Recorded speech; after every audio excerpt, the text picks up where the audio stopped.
राजा रामचंद्र भगवान की। हाँ ऐसे बोलना। श्री सूत जी महाराज कहने लगे कि हे 88,000 ऋषियों, अभी मैं परीक्षित जन्म की कथा कह रहा हूं। हेलो, आज उत्तरा के गर्भ की जब रक्षा करी तो 9 महीने पूरे हुए। ध्यान से सुनना। अच्छा, उत्तरा के गर्भ की रक्षा नहीं की भगवान ने। हम सबके गर्भ में जो बालक आता है उसकी रक्षा भगवान ही करता है ना। बंद कोठरी में रक्षा करने वाला भगवान है। जब उत्तरा के गर्भ की रक्षा करी तो गर्भ का पूरा 9 महीने का समय हुआ तो उनसे एक पुत्र हुए। दौड़ते दौड़ते भीम ने अर्जुन से कहा कि हमारे नाती हुआ है, दर्शन कर लो। भीम कहने लगा मैं दर्शन कीजिए। अर्जुन कहने लगा मैं नहीं करूंगा। कि क्यों? कि मैं सबसे पहले संत और विद्वान ब्राह्मणों को बुला करके लाऊंगा। ब्राह्मण के चरण पड़ने से घर शुद्ध हो जाता है, संत के चरण पड़ने से घर की बाधा नष्ट हो जाती है, गुरु का चरण पड़ने से घर में आनंद आ जाता है, और ब्रजवासी के चरण पड़ने से सारी शक्ति जो मेरे घर को नष्ट कर रही हैं वो उसी समय मृत्यु की ओर चली जाती हैं। बोली वृंदावन बिहारी लाल। आहा, मैं ब्राह्मण और संतों को लाता हूं। तो आज अर्जुन कहने लगे कि मैं ब्राह्मण और संतों को लेकर के आता हूं। और ब्राह्मण और संतों को लेकर के जब आए और आकर के क्या किया कि ब्राह्मण के घर के प्रवेश होते ही उसके चरणों को धोना प्रारंभ कर दिया। संत और ब्राह्मण जब घर में पधारे तो उनके चरणों को धोकर के चरणामृत लेना चाहिए। ध्यान से सुनना। और मैं बड़ा खुश हूं कि हमारे 4 प्रांतों में ये आज भी प्रथा प्रारंभ है और प्रांतों में से समाप्त होती हुई चली जा रही है। बिहार, झारखंड, बंगाल और छत्तीसगढ़ में जब भी ब्राह्मण जाएगा चरण धोकर के, विद्वान जाएगा, गुरु जाएगा, चरण धोकर के चरणामृत लिया जाएगा। ये अभी 5 प्रांतों में बहुत बड़ी और धर्म का कार्य चल रहा है। आज अर्जुन ने संत महात्मा ब्राह्मण तपेश्वरियों के चरणों को धोकर के चरणामृत लिया और कहा कि मेरा पुत्र कैसा होगा ये बताइए। कहने लगे कि आपका पुत्र सत्य बोलने में राजा हरिश्चंद्र के समान होगा। आपका पुत्र प्रजा की सेवा करने वाला होगा। आपका पुत्र नारायण का भजन करने वाला होगा। आपका पुत्र दान करने में कर्ण के समान होगा। आपका पुत्र दयालु होगा। किसी किसी का बच्चा दयालु होता है, उस कुल का कभी भी और अंत नहीं होता। और दयालु बच्चा किस घर में पैदा होता है? ध्यान से सुनना माताओं, तुम्हारे लिए विशेष है ये बात। जिस घर से सुहा और जिस घर से ओम शब्द का उच्चारण समाप्त हो जाता है वो घर भूत बासा हो जाता है और उस घर में वरुण शक्कर पुत्र पैदा हो जाता है जो कुल का अंत कर देता है। और जिस घर में सुहा और ओम के शब्द का उच्चारण होता है उस घर में दयामान पुत्र पैदा हो जाता है और पुत्री पैदा होती है। बोली वृंदावन बिहारी लाल। तुम्हारा पुत्र सत्य बोलने में हरिश्चंद्र के समान होगा, प्रजा की सेवा करने वाला होगा, माता पिता की सेवा करने वाला होगा। इसीलिए हम इस पुत्र का नाम परीक्षित रखते हैं। आज परीक्षित जी का जन्म हुआ है, इसका नाम परीक्षित रखते हैं। और जब नाम परीक्षित रख दिया, संत महात्मा विद्वानों को दक्षिणा दे करके विदाई करने लगे। अब तो उनको परीक्षित परीक्षित कहने लगे। जब परीक्षित 1-1.25 महीने के हुए, अर्जुन कहने लगे कि मैं कृष्ण से मिलने के लिए द्वारकापुरी जा रहा हूं। हमारी धरती पर धर्म करने वाले बहुतेरे भक्त हुए। हमारी धरती पर प्रेम करने वाले बहुतेरे भक्त हुए। जिसने भगवान को जाना और न जाना फिर भी भगवान को पा लिया। एक कथा मेरे मन में आ रही है, मैं आपकी 2 मिनट ले रहा हूं, ध्यान से सुनना। एक पढ़ी लिखी पत्नी का विवाह एक अनपढ़ व्यक्ति के साथ में गांव में हो गया। एक दिन पढ़ी लिखी पत्नी अनपढ़ पति से कहने लगी कि बाजार में जाओ, मेरे लिए शीशा लेकर के आओ, मुंह देखने के लिए दर्पण नहीं है। पति ने कभी शीशे को नहीं देखा, शीशा क्या होता है जानता ही नहीं था, लेकिन नाम पति ने लिख के पत्नी ने दे दिया कि ये चीज लेके आनी है।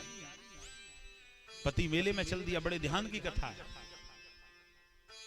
पति ने दुकान वाले से कहा कि ये चीज दे दो जो पत्नी ने मंगाई है। पुराने समय की बात, पति पढ़ा लिखा नहीं था, शीशा जानता भी नहीं था, देखा भी नहीं। दुकान वाले ने कहा बड़ा महत्वपूर्ण चीज है, संभाल करके ले जाना, टूट नहीं जाए। पति को इतना कह करके पकड़ा दिया। पति के मन में चिंता हुई, इतनी महत्वपूर्ण चीज पत्नी ने मंगाई है, बड़ी महंगी होगी, इससे पहले तो मैं देख लूं। पति ने रास्ते में से ही कागज में से उसको निकाला, खोला और देखने लगे तो उसका चेहरा शीशे में दिखाई दिया। पति रोने लगा। किसी ने पूछा क्यों रो रहा है, कि पत्नी ने दूसरा पति मंगा लिया। पत्नी ने दूसरा पति मंगाया है, ये दिखाई दे रहा है इसमें मुझे। उसी का चेहरा दिखाई देने लगा। ध्यान से सुनना। पति ने बंद कर दिया, लेकिन रोते रोते घर चल दिया कि आज मेरी पत्नी ने दूसरा पति मंगा लिया। पत्नी पढ़ी लिखी जब घर पहुंचा, पत्नी ने पूछा कि तुम क्यों रो रहे हैं, कि मैं नहीं बता सकता, ये चीज पकड़ो तुमने मंगाया है। कि क्यों रो रहे हैं, कि दिखा दूं कि दिखाओ। जैसे ही खोला, देखो तुमने दूसरा व्यक्ति मंगा लिया घर में। पत्नी समझ गई सीधा है, इसको समझाना पड़ेगा। पत्नी ने कहा मुझे दो, तुमने मेरे साथ में गलती की है। कि क्यों, कि दिखाओ तो सही। पत्नी ने शीशे को छुड़ाया और खुद देखने लगी और रोते रोते कहने लगी तुमने दूसरी पत्नी मंगा ली, देखो इसमें दिखाई दे रही है। अब तो पत्नी रोने लगी, दोनों झगड़ने लगे। वो कहने लगे तुमने पति मंगाया, वो कहने लगे पत्नी। अब पत्नी ने कहा इनको ज्ञान कैसे देना चाहिए। दोनों झगड़ा करने लगे और झगड़े के साथ में जब वो शीशा टूट गया, उसमें से हजारों टुकड़े हो गए। और उन टुकड़ों की तरफ जब पति पत्नी देखने लगे तो एक पति की जगह हजार दिखाई देने लगे, एक पत्नी की जगह हजार पत्नी दिखाई देने लगी। पति ने पूछा ये क्या दृश्य है, तो पत्नी ने कहा कि हे मूर्ख पति, एक चेहरे को देख करके घबरा रहे हैं, इसमें तो लाखों चेहरे हैं। इसी प्रकार से अगर परमात्मा को लाखों दृष्टि से आप देखोगे तो ईश्वर प्राप्त हो जाएगा, वहां रोना बंद हो जाएगा, हंसना प्रारंभ हो जाएगा। हमारी दृष्टि अभी रुकी हुई है, हम प्रभु को पहचानने में गलती कर रहे हैं। एक रास्ते की ओर चल करके प्रभु को देख नहीं पा रहे, क्योंकि मेरी आंखों पर पाप की पट्टी बंधी है। जब हम पाप की पट्टी खोल देंगे तो हर जगह प्रभु ही प्रभु दिखाई देगा। हर जगह मौजूद है लेकिन नजर आता नहीं, हर जगह मौजूद है लेकिन नजर आता नहीं। और योग साधन के बिना प्रभु तू मुझे पाता नहीं। साधना बनानी पड़ेगी, व्यवस्था करनी पड़ेगी। जैसे भोजन के लिए दिन रात भग करके सब्जी आटा लगा करके गैस पे चढ़ा करके चूल्हे पे चढ़ा करके खाने के योग्य कर लेते हैं। मेरा कहने का तात्पर्य है भजन करने के बाद में अगर ईश्वर को जिसने पहचान लिया उसे परमात्मा प्राप्त होगा। लेकिन हम उनको पहचानने की गलती कर रहे हैं। हम सोचते हैं सुबह घंटी बजाएंगे, ओम जय जगदीश हरे, ये वो किया और भगवान मिल गया। कई तो आरती जल्दी जल्दी में इतना करते हैं कि एक लाइन यहां से एक लाइन लास्ट वाली बोल देते हैं। सुना है मैंने, मैं हर घर में ही रहता हूं। अपने घर तो महीने में एक आध दिन रहता हूं, तुम लोगों के घर ज्यादा रहता हूं। नॉलेज है मुझे हर घर की, हर जिले की, हर प्रांत की। कई लोग तो ऐसे आरती करते ओम जय जगदीश भग जाते हैं। आफत टालने से भगवान नहीं मिलता। ईश्वर का नाम एक बार लो, मन से श्रद्धा से भाव से लो, उससे भगवान प्राप्त होगा, उससे ईश्वर की शक्ति प्राप्त होगी। जो शक्ति तुम्हें जीने का आनंद देगी, जो शक्ति तुम्हें मिलने का आनंद देगी। परीक्षित जी का जन्म हुआ, खुशियां होने लगी। अर्जुन कहने लगे मैं कृष्ण से मिलने द्वारकापुरी जाऊंगा। अर्जुन कृष्ण से मिलने के लिए द्वारकापुरी चले गए, लेकिन बहुत समय हो गया। कितना समय हुआ कि परीक्षित जब छोटे से छोड़ करके भगवान से मिलने के लिए द्वारकापुरी गए और जब लौट करके आए तो वो समर्थ हो गए, इतना समय लग गया। चारों भाई चिंतित होने लगे कि अभी तक अर्जुन नहीं आए, और जब अर्जुन आए तो उनको आसन पर बिठाला, सब खड़े हो गए और अर्जुन के नेत्रों से टप टप आंसुओं की बूंद गिरने लगी। वो क्यों गिरने लगी मैं लास्ट में कथा में बताऊंगा, बीच में क्या हुआ। कथा का जॉइंट करना पड़ता है, शुरू और अंत का जॉइंट जब होगा उसे श्रीमद् भागवत कथा कहते हैं। कथा को समझने में आपको चेष्टा परेशानी नहीं होगी। कथा का सरल स्वभाव रहता है मेरा। नेत्रों में से टप टप आंसुओं की बूंद गिरने लगी। नकुल सहदेव कहने लगे क्यों रो रहे हैं, कोई बात है क्या? नहीं बोले। अर्जुन खड़े होकर के कहने लगे क्यों रो रहे हैं? मजाक मजाक में कह दिया क्या कान्हा ने कुछ कह दिया? और जब कान्हा का नाम लिया तो रोते रोते कहने लगे मेरे विष्णु का नाम मत बिगाड़ो।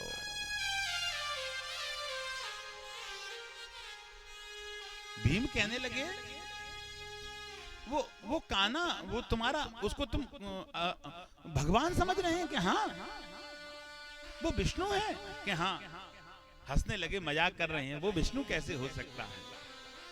मेरे साथ में झूठा खाने वाला विष्णु हो सकता है क्या?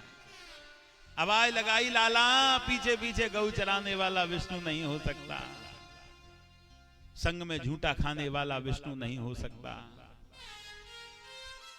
बड़ा व्यक्ति किसे कहते हैं? जो छोटे के साथ में घुल मिल जाए। धनवान किसे कहते हैं? जो गरीब को हृदय से लगा ले। विद्वान किसे कहते हैं? जो व्यक्ति की धन को छोड़ करके व्यक्ति से प्रेम करना सीख जाए, वो विद्वान होता है। बोली वृंदावन बिहारी लाल।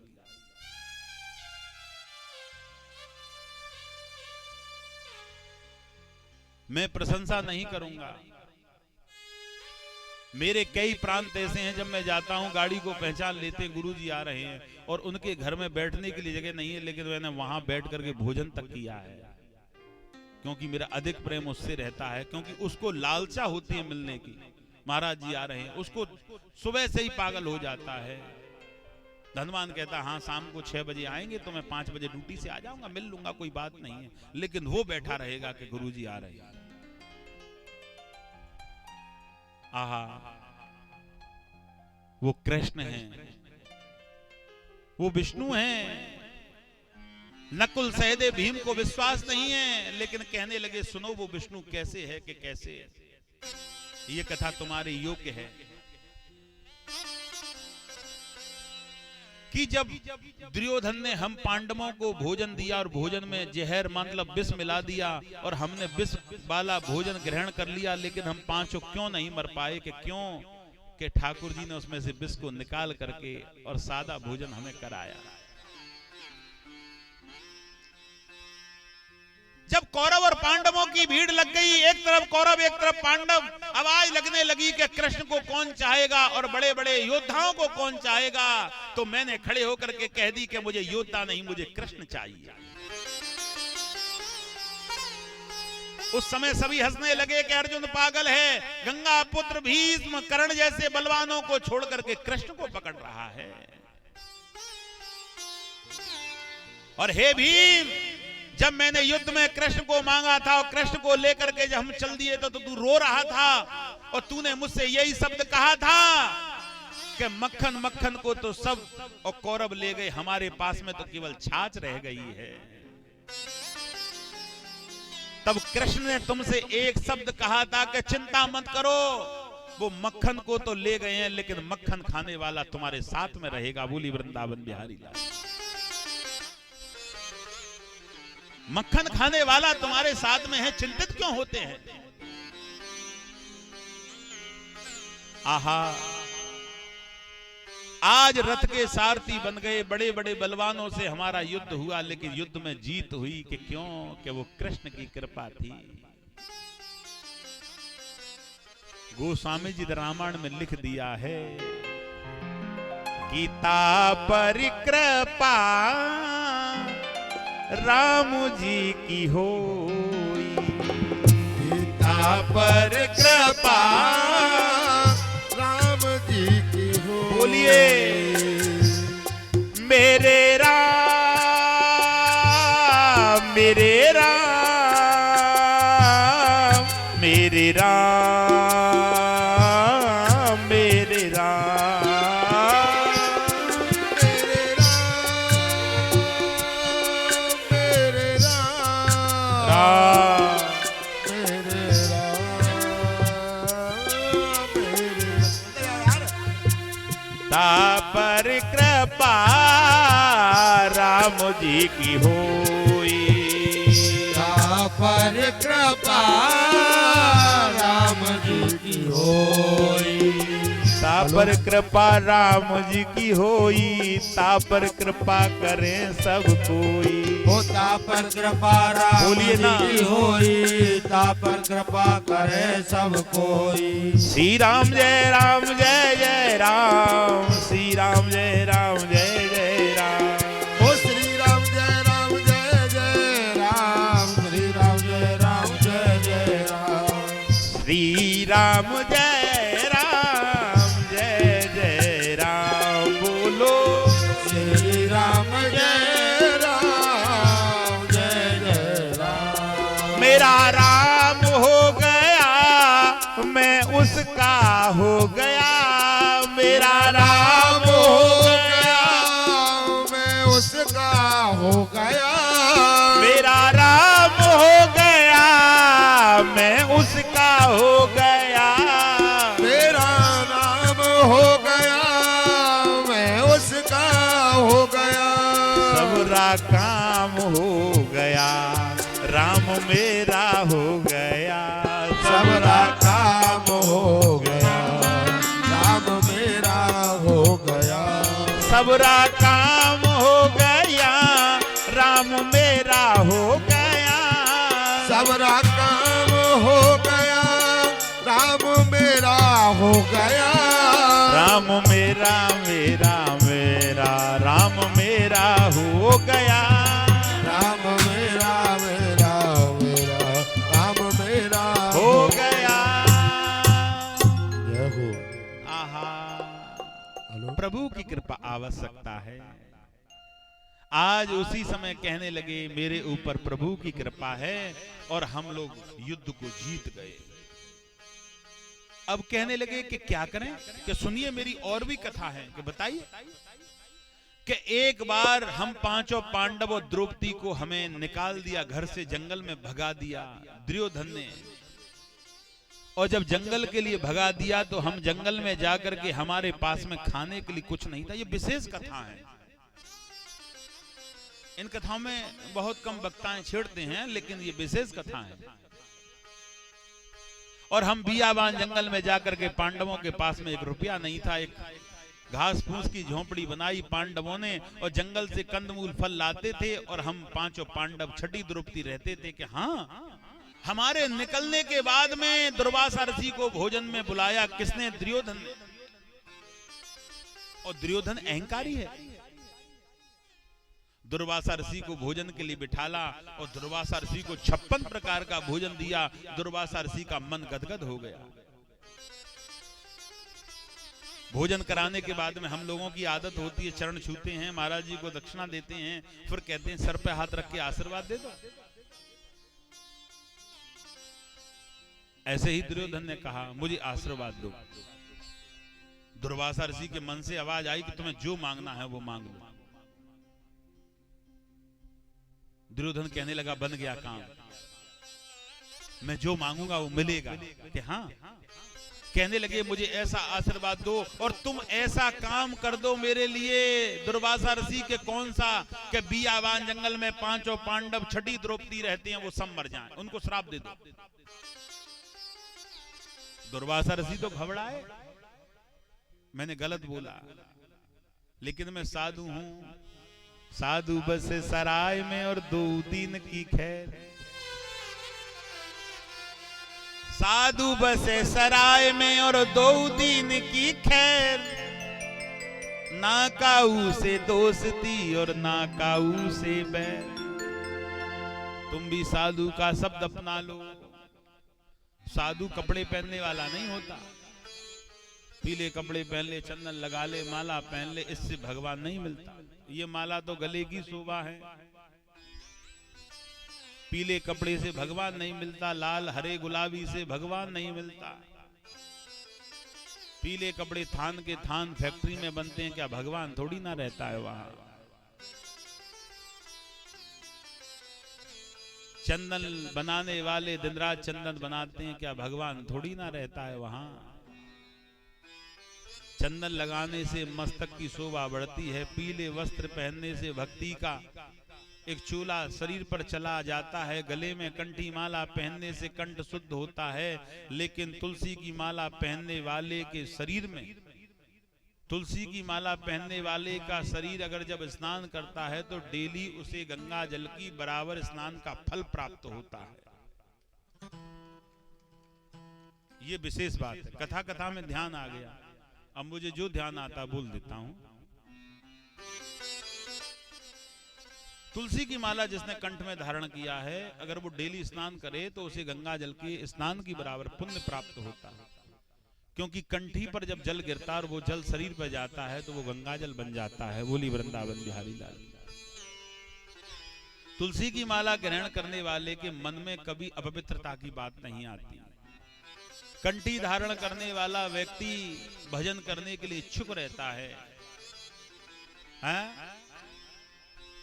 सोने चांदी की माला पहनने से शोभा नहीं बनेगी, जितनी तुलसी की माला पहनने से बन जाएगी।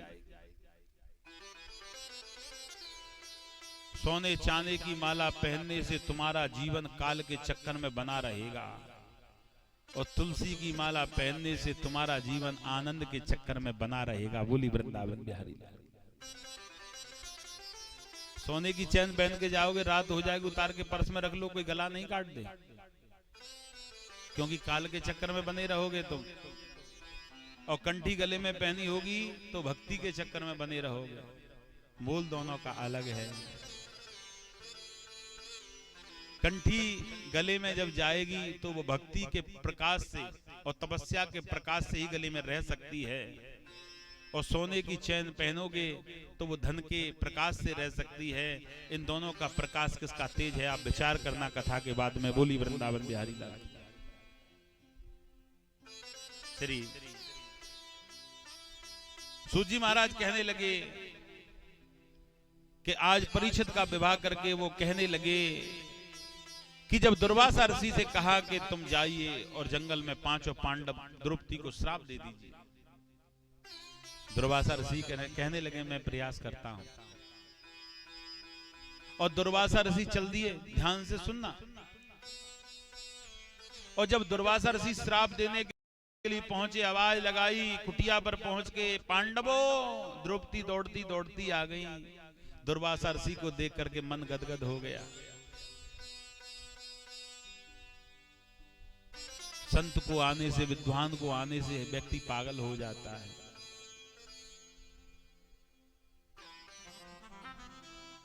आज उसी समय आवाज लगाई और कही पांडवों कुछ खाने के लिए है क्या।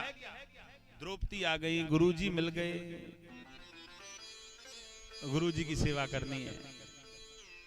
अच्छा, सबसे पहले शिष्य ये कहता है गुरुजी सेवा बताओ। और कथा यही कह रही है कि तुम जब भी किसी संत विद्वान गुरु से मिलो तो यही कहो कि सेवा बताओ। बस उसके बाद में दुख सुख की बात करनी है, सबसे पहले सेवा का विचार रखो कि सेवा मुझे बताओ क्या करनी है।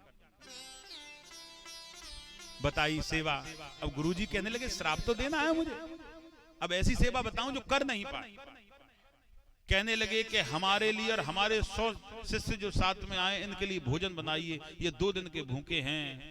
द्रौपदी के घर में तो एक दाना नहीं है खिलाने के लिए, 100 भक्तों को कहां से भोजन कराएंगे। ये बच्चा किसका रोगी है।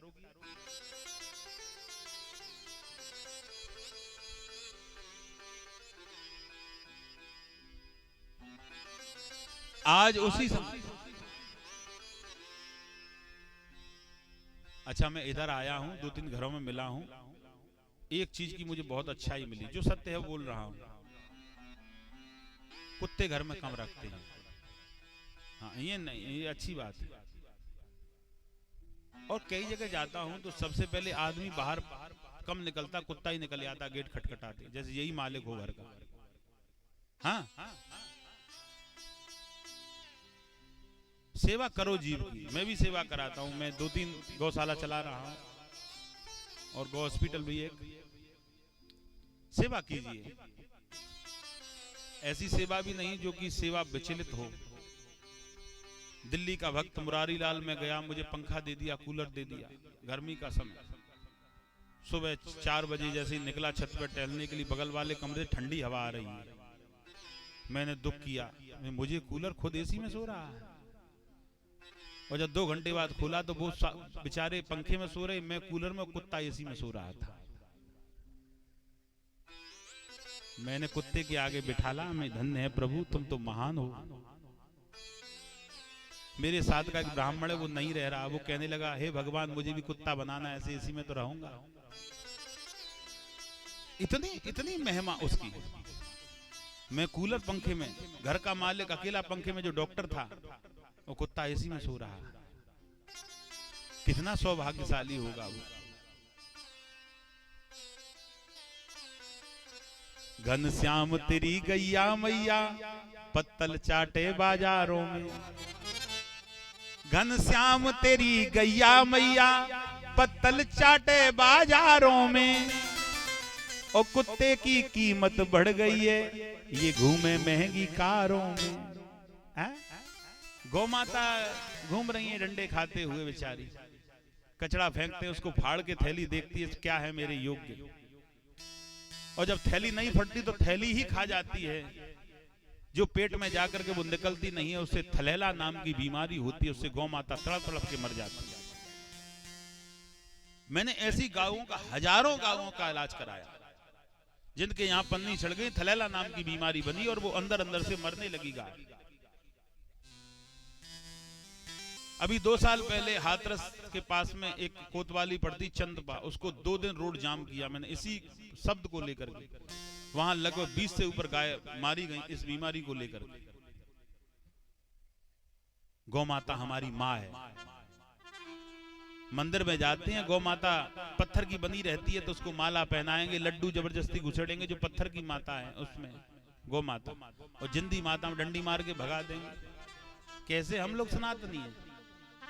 शिव जी के मंदिर में जाएंगे, नंदी बना होगा तो कान में कहेंगे काम बना दे, और जिंदे नंदी में दे डंडे भगा देंगे। अरे बाप रे बाप, कितने ढोंगी हो।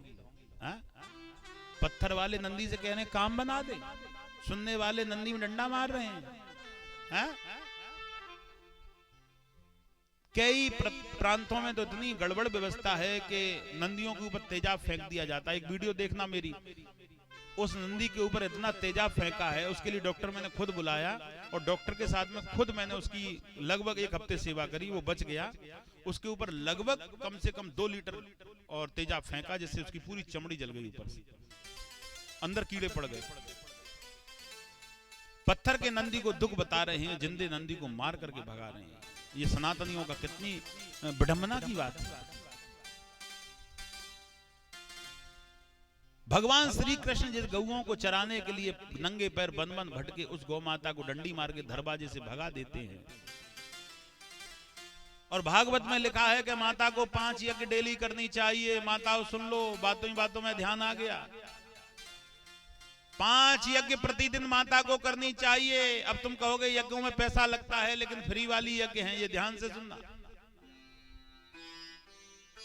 सबसे पहली यज्ञ कौन सी है? जब भोजन बनाने के लिए रसोई में जाएं तो सबसे पहली 1 रोटी गौ माता के लिए निकालनी चाहिए। कौन कौन निकालती हैं बताइए? ये तो अच्छी बात है, सब लोग निकाल रही हैं। जो नहीं निकालती हैं वो भी हाथ उठा रही हैं। क्या देखने जा रहे हैं हम? ठीक है, उठाइए, अच्छी बात है, लेकिन वैसे ही उठा दीजिए, मन संतुष्ट हो जाएगा मेरा। ये तो कर रही है। हाँ, पहली गौ माता के लिए जो रोटी निकालती है वो 33 कोट देवी देवताओं की यज्ञ होती है। क्यों? गौ माता के अंदर कितने देवता विराजमान हैं? 33 कोट देवी देवता विराजमान हैं। गौ माता भोजन करेगी तो उसका भोजन का प्रसाद 33 कोट देवी देवता लेंगे। तो ये 33 कोट देवी देवताओं के प्रसादी यज्ञ हो गया। पहला हमने भंडारा किया। अच्छा,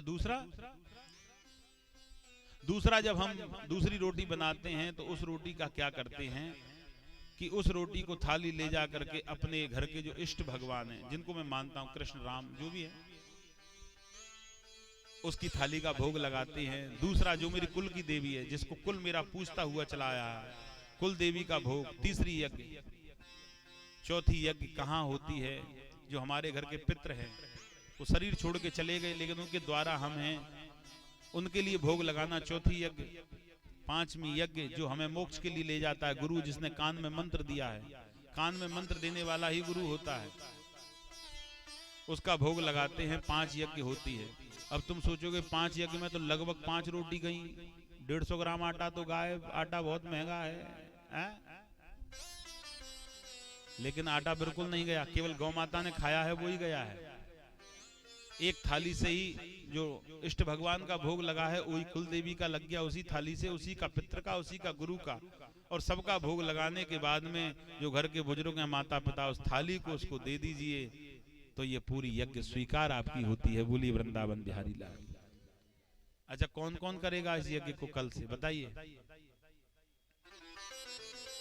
करना नहीं चाहते, हाथ नहीं उठा रहे, कर देना, इसमें कोई लगेगा थोड़ी ना कुछ। अच्छा, माता पिता नहीं है, गांव में रहते हो, फिर किसको देंगे? पति को खिला दो। पति ड्यूटी भाग गए, फिर किसको देंगे? खुद खा जा। बेटी को खिला दो, बेटे को, किसी को दो, वो प्रसाद है। ये ब्रज का नियम है, ये भारत का नियम है। हम लोग सनातनी हैं, छोटी छोटी सेवाएं हमारी भगवान को लगती हैं। आज गुरुजी कहने लगे दुर्वासा ऋषि के मैं गंगा स्नान के लिए जा रहा हूं, और जब तक तुम भोजन तैयार कर लो, द्रौपदी के घर में खाने के लिए कुछ नहीं है। अब द्रौपदी कहने लगी मैं क्या खिलाऊं, घर में तो कुछ है नहीं, रसोई बिल्कुल खाली डली है। द्रौपदी कहने लगी मुझे भगवान को बुलाना होगा। और द्रौपदी आज एक आसन से बैठ करके जब भगवान को बुलाने लगी, विशेषता ये है कि जब भगवान को बुलाने लगी तो भगवान अपनी पत्नी रुक्मिणी को आवाज लगा रहे हैं कि रुक्मिणी हमें भोजन दीजिए। ध्यान से सुनना, रुक्मिणी अपने हाथों से भोजन लेकर के जब भगवान ठाकुर जी के पास में आई तो मन में जिज्ञासा हुई कि आज मैं ठाकुर जी को, अपने पति को अपने हाथ से गसा खिलाऊंगी भोजन, अपने हाथ से अपने पति को खिलाऊंगी, ये मन में भाव आया। इधर में भगवान को बुला रही हैं द्रौपदी के जल्दी आओ मुझे आवश्यकता है, और इधर में रुक्मिणी जब भोजन कराने के लिए भगवान के मुख की ओर एक गसा लेकर के पहुंची, भगवान से कहा मुंह फाड़ो मुझे खिलाना है, और जैसे ही भगवान के मुख की ओर ले गई, द्रौपदी ने जंगल में बुलाया तो भगवान का ध्यान द्रौपदी की ओर चला गया, रुक्मिणी की तरफ से ध्यान हट गया, क्योंकि भक्त बड़ा है। भक्तन ने मुकु नाना भांत नचायो, जब जब भीड़ पड़त भक्तन पे लेत हमारो ध्यान, और भक्त हैं मेरे जीवन प्राण। भगवान का ध्यान उधर चला गया। रुक्मिणी सोचने लगी आज भोजन में स्वाद नहीं है क्या, जो भगवान का ध्यान नहीं है। रुक्मिणी सोचने लगी भोजन में कोई जीव आ गया क्या, चींटी वगैरह कोई मक्खी देखा नहीं है। भोजन में कोई बाल आ गया, बाल अगर भोजन में गिर जाए उसे ग्रहण मत करो। बाल अगर भोजन में गिर जाए, उस भोजन को तुम ग्रहण कर रहे हैं तो समझ लीजिए किसी चिता के पास में बैठ करके भोजन कर रहे हैं। आहा, भोजन में बाल भी नहीं है, फिर भगवान क्यों भोजन नहीं कर रहे? हाथ पकड़ के जोर से हिलाया, भोजन तो करो। कहने लगे मुझे भक्त बियावान जंगल में बुला रहा है, मुझे जाना पड़ेगा। और आज उसी समय जब बियावान जंगल में भक्त बुला रहा है, भगवान नंगे पैर दौड़ने लगे। और आज तो द्रौपदी भगवान को बुलाई चली जा रही हैं, आसन को ग्रहण कर लिया, बुला करके ही छोड़ूंगी। और कैसे बुला रही हैं, मिलकर के भाव से बोलेंगे,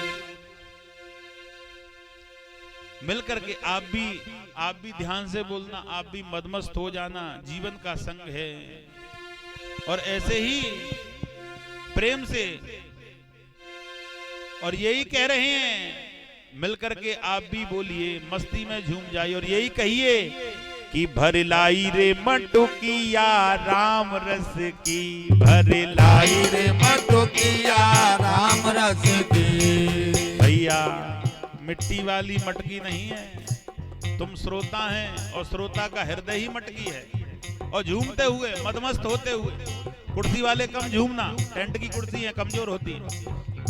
ओ भर लाई रे मटुकिया राम रस की, भर लाई रे मटुकिया राम रस की, भर लाई रे मटुकिया राम रस की, भर लाई रे मटुकिया राम रस की।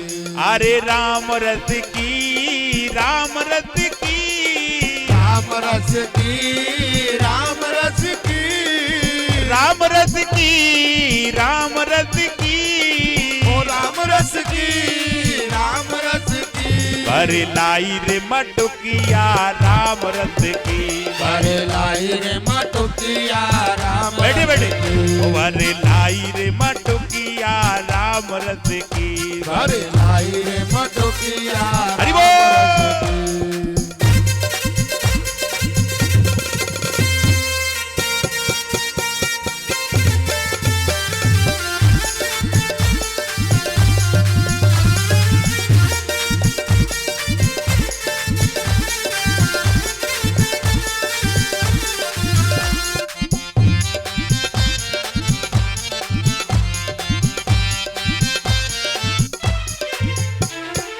ब्रह्मा भी पी गए, विष्णु भी पी गए, ओ ब्रह्मा भी पी गए, विष्णु भी पी गए। ब्रह्मा भी पी, नींद अच्छी आती है, ज्यादा काम करते हैं नींद अच्छी आती है। ब्रह्मा भी पी गए, विष्णु भी पी गए, ब्रह्मा भी पी गए, विष्णु भी पी गए। एक भक्त कहने लगा नींद नहीं आती, मैंने इतना नचाया कथा में कि सुबह 7 बजे जाग के अब नहीं जगूंगा। भर लाई रे मटुकिया राम रस की, भर लाई रे मटुकिया राम रस की। अरे ब्रह्मा भी पी गए, विष्णु भी पी गए, ब्रह्मा भी पी गए, विष्णु भी पी गए। ब्रह्मा भी पी गए, विष्णु भी पी गए, ओ ब्रह्मा भी पी गए, विष्णु भी पी गए। भोले पी गए, भोले पी गए, लगाए चुस्की।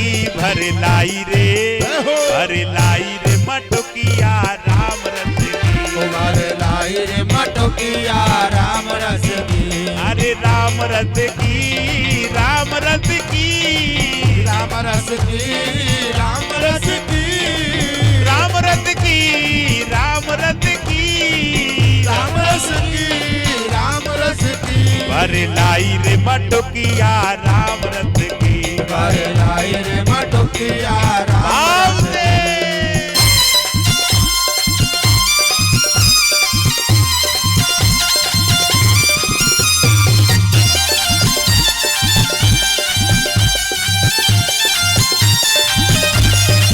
झूमते हुए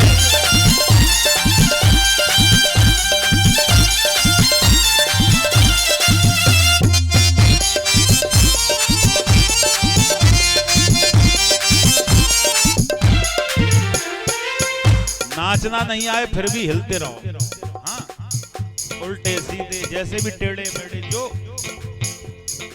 राधा भी पी गई, रुक्मिणी भी पी गई, ओ राधा भी पी गई, रुक्मिणी भी पी गई।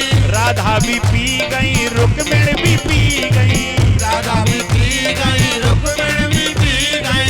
लेकिन विशेषता ये हिलने के साथ, अगर बगल वाला नहीं हिले तो उसको भी हिलाओ, ये काम है तुम्हारा।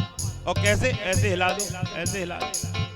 अरे राधा भी पी गई, रुक्मिणी भी पी गई, ओ राधा भी पी गई, रुक्मिणी भी पी गई।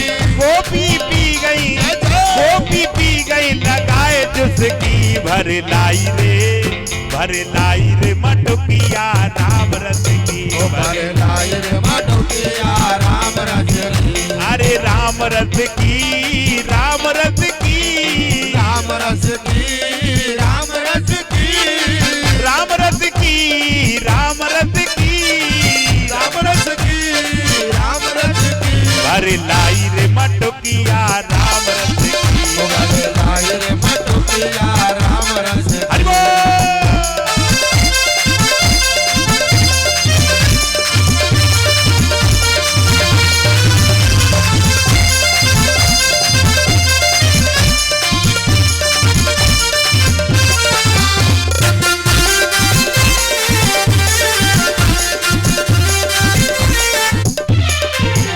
अरे हम भी पी गए तुम भी पी गए, हम भी पी गए तुम भी पी गए, हम भी पी गए तुम भी पी गए बाबा, हम भी पी गए तुम भी पी गए। दुनिया पी गई, दुनिया पी गई लगाए जिसकी भर लाई रे,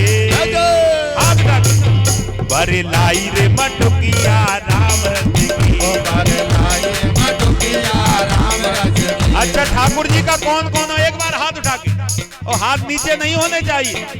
ओ भर लाई रे मटुकिया राम रस की, भर लाई रे मटुकिया राम रस की। अरे राम रस की, कृष्ण रस की, राम रस की, कृष्ण रस की, राम रस की, कृष्ण रस की, राम रस की, कृष्ण रस की। भर लाई रे मटुकिया राम रस की, भर लाई रे मटुकिया राम रस की। भर लाई रे मटुकिया राम रस की, भर लाई रे मटुकिया राम रस की। ओ भरी लाई रे मटुकिया राम रस की, भर लाई रे मटुकिया राम रस की। ओ भरी लाई रे मटुकिया राम रस की, भर लाई रे मटुकिया राम रस की।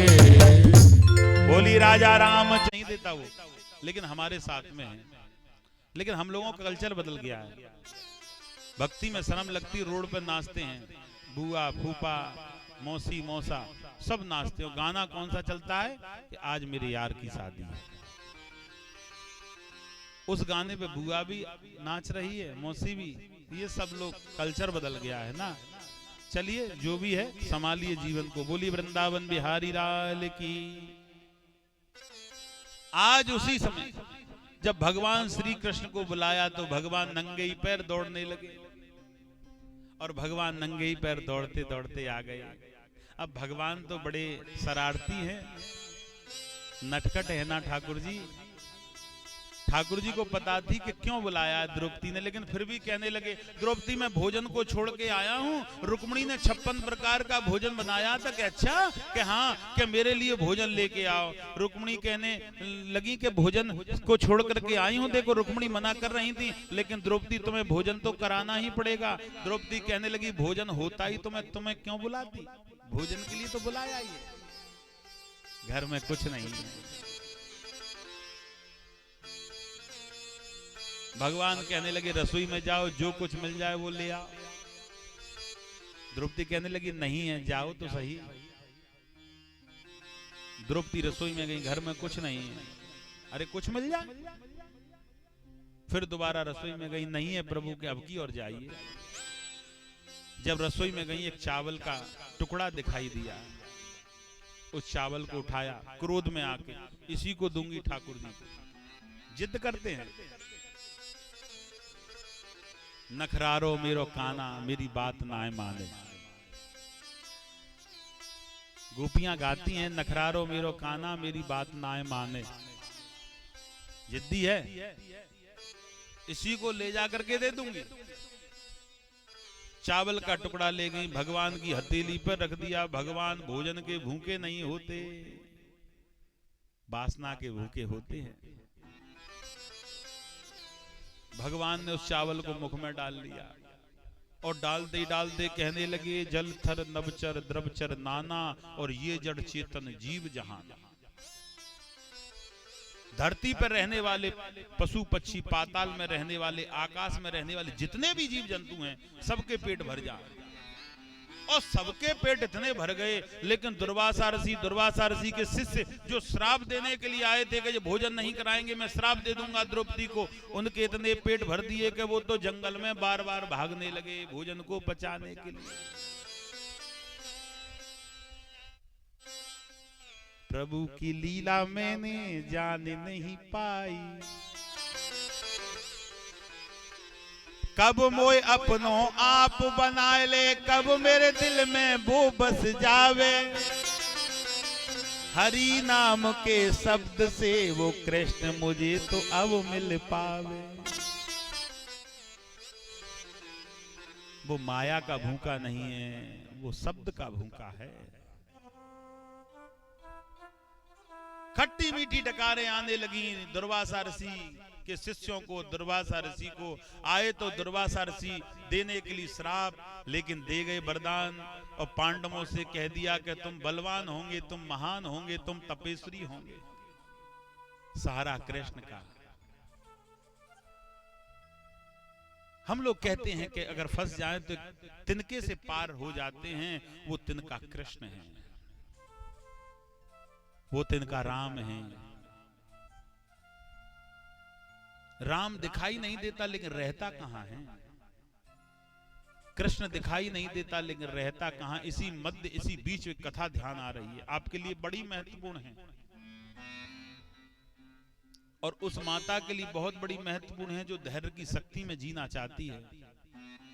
उस पति के लिए यह कथा बहुत महत्वपूर्ण है जो धैर्य में अपने जीवन को व्यतीत करता है। और कथा के बीच में ले चल रहा हूं, छोटी छोटी कथाएं बता रहा हूं। हमारे भारतवर्ष के अंदर एक संत हुए और उस संत का नाम था तोकाराम। तोकाराम संत की कथा किसने सुनी है मुझे एक बार बताना पड़ेगा। किसी ने नहीं सुनी, सुननी चाहिए। तोकाराम संत की सुनी है? अच्छा, एक बार और सुनिए। तोकाराम संत के विचार बता रहा हूं, चलिए। कथा तो लंबी है, विचार कह देता हूं। तोकाराम संत सबसे पहले तो विवाहित थे, उनकी पत्नी थी। तोकाराम संत सरल स्वभाव के थे, पत्नी बड़ी क्रोधिन थी। एक दिन घर में गरीबी आई, पत्नी ने तोकाराम संत से कहा घर में खाने के लिए कुछ नहीं, 2 दिन से भूखी हूं, शर्म नहीं लगती? तोकाराम संत कहने लगे घर में कुछ नहीं, मैं क्या करूं? कि जंगल में जाओ। कि फिर कि हमारे पास में आधा बीघा खेत है, उसमें गन्ने खड़े हैं, उसमें से तुम कुछ गन्ने काट के लाओ तो गन्ने को हम रस पिएंगे तो उससे 2-3 दिन निकल जाएंगे। कि ठीक है, ध्यान से सुनना, बड़ी सुंदर कथा। तोकाराम संत काटने वाला, गन्ने काटने वाला कोई अस्त्र लेकर के चल दिया। अपने खेत में पहुंचे, गन्ना काट लिया, गन्ने की बहुत बड़ी पोटरी बना ली और सिर पर रख करके चल दिए कि 4-6 दिन निकल जाएंगे। खेत से थोड़ी दूर चले थे, गांव में आए, बच्चे मिल गए। बच्चे ने कहा बाबा जी ये गन्ना मुझे भी दे दो। तोकाराम कहने लगे मैं नहीं दूंगा, पत्नी ने मंगाया है, पत्नी लड़ जाएगी कि एक गन्ना तो दे दे बाबा, तेरा क्या बिगड़ेगा। संत ने कहा बच्चे की आत्मा दुखी नहीं करनी चाहिए, गन्ना दे देता हूं। पोटरी में से गन्ना निकाला, बच्चे को पकड़ा दिया। बच्चे की तो आदत होती है, तिलक लगाने वाले से कुछ मिल जाए तो वो प्रसाद समझता है, महात्मा से कुछ मिल जाए तो वो प्रसाद समझता है। बच्चे ने एक गन्ना लिया, गांव में भाग करके सारे बच्चों को इकट्ठा कर लिया, कहने लगे बाबा जी प्रसाद में गन्ना बांट रहा है। आगे चल के बच्चों की भीड़ लग गई, बाबा मुझे भी गन्ना दे दो, बाबा मुझे भी दे दो। तोकाराम संत कहने लगे एक गन्ना दे के गलती कर दी, तो भीड़ लग गई बच्चों की। बाबा ने कहा गन्ना नहीं दूंगा, पत्नी लड़ जाएगी। बच्चे तो गाली देने लगे, कोई पत्थर मारने लगा, बाबा गंदा है, गन्ना नहीं देता, बेकार है। संत को दया आई, एक ही गन्ना सब बच्चों को दे दिया, आधे गन्ने समाप्त हो गए। उन बच्चों ने दूसरे को बता दिया, दूसरे गांव में पहुंचे, बच्चे और मिल गए, बाबा मुझे भी गन्ना दे दो। संत ने मना किया लेकिन तोकाराम से गाली दिया, तो तोकाराम कहने लगे मुझे देना ही पड़ेगा, बच्चों का भाव है। उन बच्चों को भी गन्ना दिया। बड़ी पोटरी में से केवल एक गन्ना रह गया, सारे गन्ने बच्चे ले गए। एक गन्ने को सिर पर रख करके घर की ओर चलने लगा। ध्यान से सुनना। पत्नी दरवाजे पर दौड़ने लगी, भूख लग रही है, अभी तक नहीं आए, सुबह से शाम हो गई, मैं छोड़ूंगी नहीं आज। तोकाराम संत से बड़ी परेशान है। इतना सोच ही रही थी, जब तक तोकाराम आए तो सिर पे देखा, सुबह से गए शाम हो गई, वो भी एक गन्ना सिर पे रख करके ला रहे हैं, आज तो छोड़ूंगी नहीं, झगड़ा होगा। जब तोकाराम संत कुटिया में प्रवेश किया, पत्नी को आया क्रोध, गन्ना जोर से छुड़ा लिया और जोर से संत की पीठ पर मार दिया, गन्ना बीच में से टूट गया। तोकाराम संत तो नाचने लगे, पत्नी कहने लगी गन्ना पीठ पे खाके तो तुम्हें क्रोध करना चाहिए, तुम क्यों नाच रहे हैं कि तुमने मेरी चिंता को दूर कर दिया। कि क्यों? कि मैं विचार कर रहा था कि खाने वाले दो हैं, गन्ना एक है, तुमने आधा आधा भाग बांट दिया, तुम महान हो। पत्नी को ज्ञान हुआ, नेत्रों से आंसू बरसने लगे। तुम दयालु हो, तुम कृपालु हो, तुमने मेरे सारे क्रोध को नष्ट करके अपना बना लिया। तो तोकाराम संत की पत्नी उसी दिन से बड़ी तपेश्वरी हुई। जीवन के अंदर जिसके अंदर धैर्य है वो शक्तिमान होता है। शक्ति बल की नहीं होती, शक्ति बुद्धि की नहीं होती, शक्ति ताकत की नहीं होती, शक्ति धैर्य की होती है। जो व्यक्ति धैर्यवान होता है उसे परमात्मा प्राप्त होता है। जो व्यक्ति अहंकारी होता है उसे परमात्मा दूर हो जाता है। मैं कथा में आगे लेकर के चल रहा हूं, ध्यान से सुनना, बड़ा आनंद आएगा। आज पांचों पांडव कहने लगे कि हमें बियाबान जंगल के भगवान की तपस्या करनी चाहिए।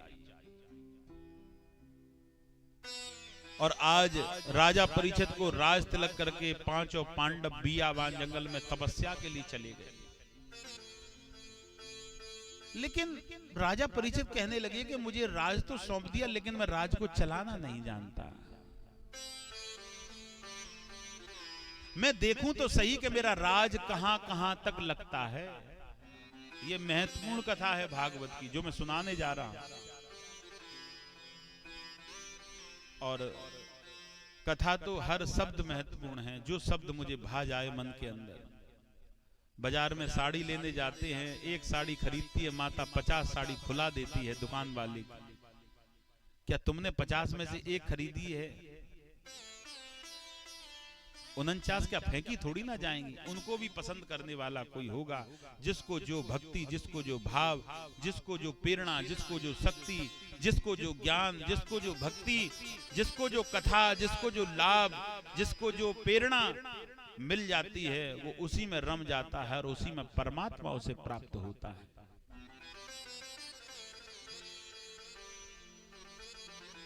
राजा परीक्षित अपने राज को देखने के लिए बियाबान जंगल में भ्रमण करने लगे।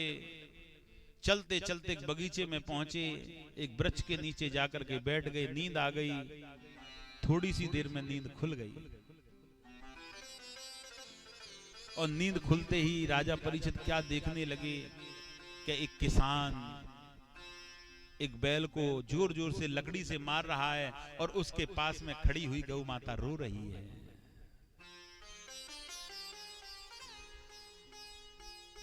मन में सोचने लगे मेरे राज्य में ऐसा भी होता है क्या? मैं इसको नहीं छोड़ूंगा।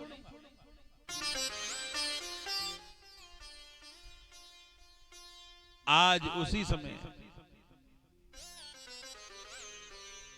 और जब उसके पास में पहुंचे राजा परीक्षित, कहने लगे कि हे किसान, मैं तुझे मार डालूंगा, तू बैल को मार रहा है। बैल के 3 क्षण नहीं है, 1 क्षण से खड़ा है और गौ माता खड़ी रो रही है।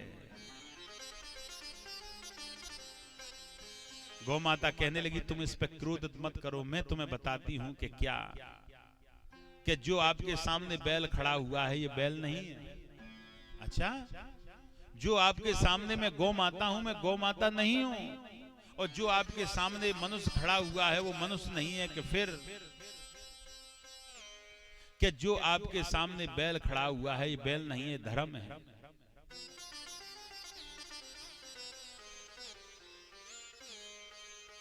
कलयुग में हमें क्या करना चाहिए? मैंने अभी थोड़ी देर पहले चर्चा चल रही थी कि नाम की महिमा, और नाम के साथ में अच्छे कर्म करने का प्रयास करो। तुम समझते हो कि मैं मंदिर में जाने से सारे मेरे गंदे कर्म नष्ट हो जाएंगे, नहीं, कर्म करने से, अच्छे कर्म करने का प्रयास करो। आज की कथा का प्रसाद यही मिलेगा आपको, अच्छे कर्मों पर चलने का रास्ता आप क्लियर कर लो। बाकी कोई भी संशय है उस संशय को दूर करने का प्रयास करूंगा। आहा,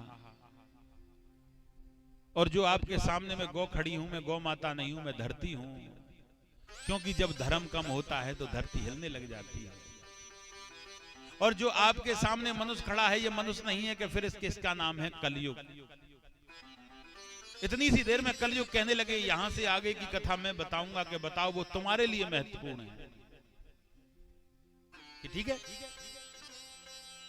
जब ब्रह्मा जी ने सृष्टि की रचना करी तो ब्रह्मा जी ने सृष्टि की रचना में, सृष्टि की रचना से पहले और भी रचना कर दी थी।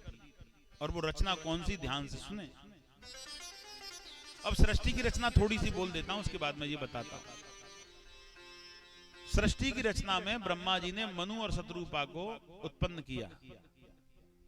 मनु और शत्रुपा ने भगवान से कहा कि मैं क्या करूं कि तुम सृष्टि की रचना करो। तो उन दोनों ने मिलकर के 5 संतान उत्पन्न करी। 5 के नाम सुनिए, 3 कन्या 2 पुत्र। कन्या कौन सी थी? आकुति, देवूति, प्रसूति।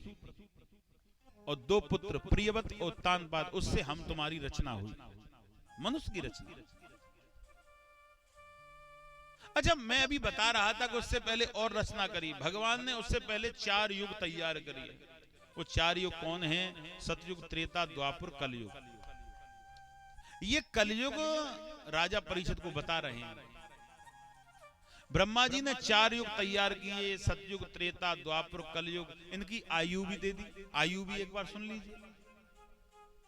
सतयुग की आयु है 17,28,000 बरस। सतयुग की आयु सबसे ज्यादा 17,28,000 बरस। आपके लिए महत्वपूर्ण है। कभी कहीं प्रवचन में बैठ जाते, कोई शब्द सुन लेते हैं। मेरे भारत की सबसे बड़ी विडंबना यह है, हिंदुओं के वेदों की कोई कथा सुनो तो एक बच्चा 1% नहीं बोल पाएगा। और उसी क्रम में और उसी बीच में किसी मुस्लिम को खड़ा करके हम उसके बच्चे से कुछ पूछते हैं तो वो अपने कुरान के बारे में लगभग कुछ ज्यादा बता सकेगा, अपने से ज्यादा। क्योंकि हम लोग आने वाली पीढ़ी को वेदों का ज्ञान नहीं दे पा रहे। हम दूर हैं। हमारा केवल ध्यान किस पे है? पढ़ पढ़ पढ़ पढ़ पढ़। बच्चा सो भी रहा, पढ़ ले। बच्चा भाग रहा, पढ़ लो। बच्चा खेल रहा, पढ़ लो। बच्चा खाना खा रहा, पढ़ा नहीं है अभी तो। संस्कार भी पढ़ाओ साथ में।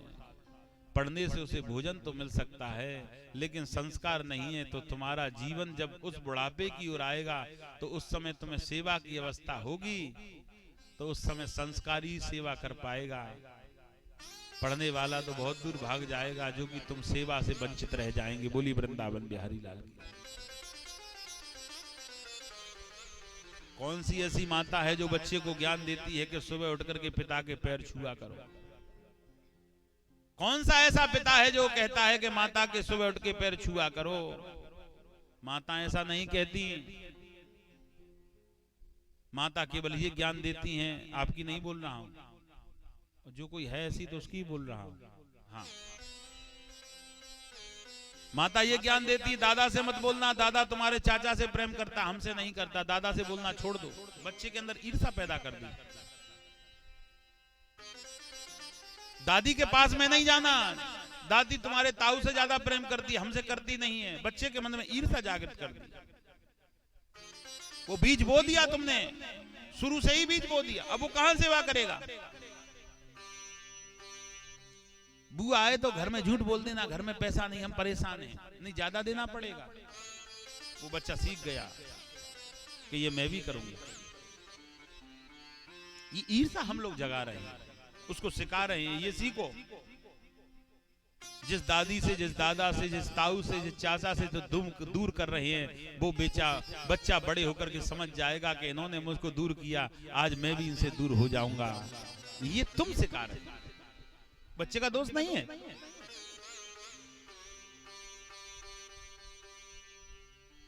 मुझे कुछ संतों ने धर्म प्रचारक का पद दिया, अंतर्राष्ट्रीय भागवत प्रवक्ता का पद दिया, तो धर्म के साथ में केवल मेरा यही रहता है कि मेरे आने वाली पीढ़ी पावरफुल बन जाए, जो मेरे धर्म को बचा सके, जो इन बुजुर्गों को ज्ञान के साथ में इनका सम्मान भी कर सके। डंडी वाली लाठी काम नहीं करेगी माताओं, भाई बंधुओं। बुढ़ापे में बाजार से 100 रुपए 80 रुपए की डंडी लाने से वो रास्ता क्लियर नहीं करेगी। डंडा वही क्लियर करेगा जो तुमने शुरू से बड़ा किया है, वही डंडा तुम्हारी यात्रा को पूरा कर पाएगा। उस डंडे को किस चीज की आवश्यकता है? संस्कार की, और संस्कार ही वो भोजन है। और जो संस्कार तुमने दे दिया, दुनिया की कोई शक्ति नहीं है जो तुमसे दूर उसको कर दे। बोलिए वृंदावन बिहारी जी।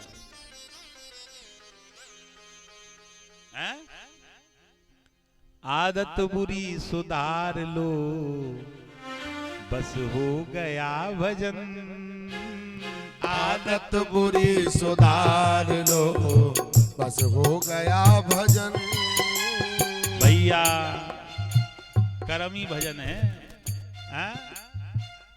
लड्डू पेड़ा केला से भगवान नहीं मिलता है। तुमने लड्डू चढ़ाए, भगवान को दिखाया, 1 सेकंड तुरंत खा गए। मन की तरंग मार लो, बस हो गया भजन। ओ मन की तरंग मार लो, बस हो गया भजन। भोग लगाना है, भगवान मेरा कष्ट दूर करेगा। सबसे महंगी वाली मिठाई लाना दुकान से, 800 रुपए किलो वाली, क्योंकि मुझे खानी है वो। भगवान का भोग लगेगा 2 सेकंड में ही तो खाऊंगा, लोकल वाली बीमार हो जाऊंगा मैं। बहन आ रही है, उसको मिठाई देनी है, हाँ ले आना 400 रुपए किलो वाली, क्या हमें थोड़ी ना खानी। जीवन को तुम सुधार लो, बस हो गया भजन। जीवन को तुम सुधार लो, बस हो गया भजन। जीवन को तुम सुधार लो, बस हो गया भजन। जीवन को तुम सुधार लो, बस हो गया भजन। साथ साथ में बोलना पड़ेगा, और जो माता नहीं बोलेगी मैं समझ लूंगा ये इन चीजों से दूर है। मन की तरंग मार लो, बस हो गया भजन। मन की तरंग मार लो, बस हो गया भजन।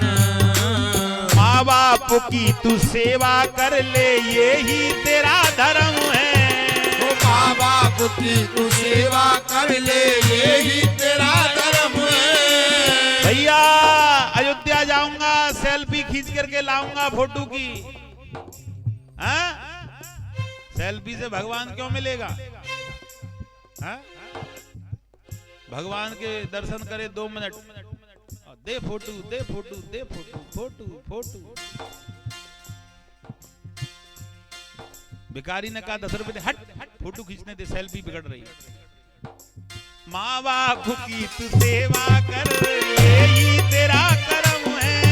ओ माँ बाप की तू सेवा कर, यही तेरा कर्म है। माता के चरणों को तू छू ले, यही तेरा कर्म है। ओ माता के तू चरणों को छू ले, यही तेरा धर्म है। सेवा उनकी कर ले, सेवा उनकी कर ले, बस हो गया भजन।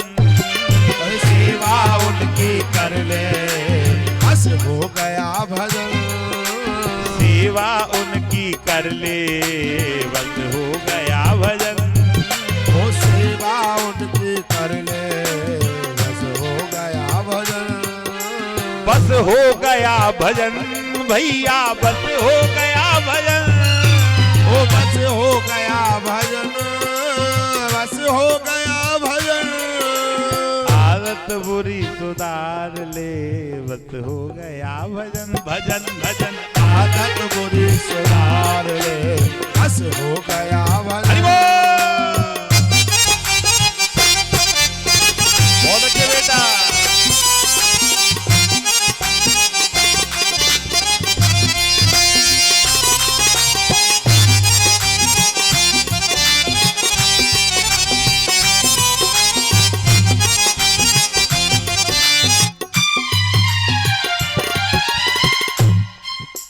गुरु के चरणों में तो वो ही तीर्थ बन जा।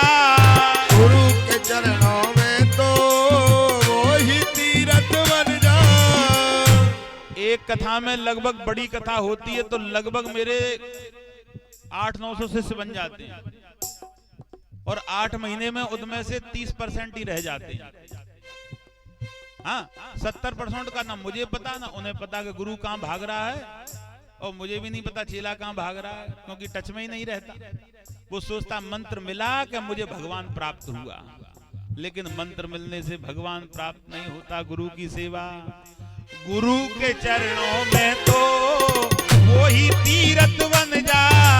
गुरु के चरणों में तो वो ही तीर्थ बन जा। पति की सेवा कर ले, तेरे पीछे पूरा घर त्याग दिया। हाँ, माता लड़ गई तो भाग, पिता लड़ गया तो हट, भाई लड़ गया भाग, बहन लड़ गई निकल। हाँ? अरे पति की सेवा कर ले, यही तेरा भजन है। पति की सेवा कर ले, यही तेरा धर्म है। पति की सेवा कर ले भैया, यही तेरा भजन है। वो पति की सेवा कर ले, यही तेरा भजन है। भगवान अब मिलेगा, भगवान अब मिलेगा, बस हो गया भजन। वो भगवान अब मिलेगा, बस हो गया भजन। आदत बुरी सुधार ले, बस हो गया भजन भजन भजन। आदत बुरी सुधार ले, बस हो गया भजन। हरि बोल।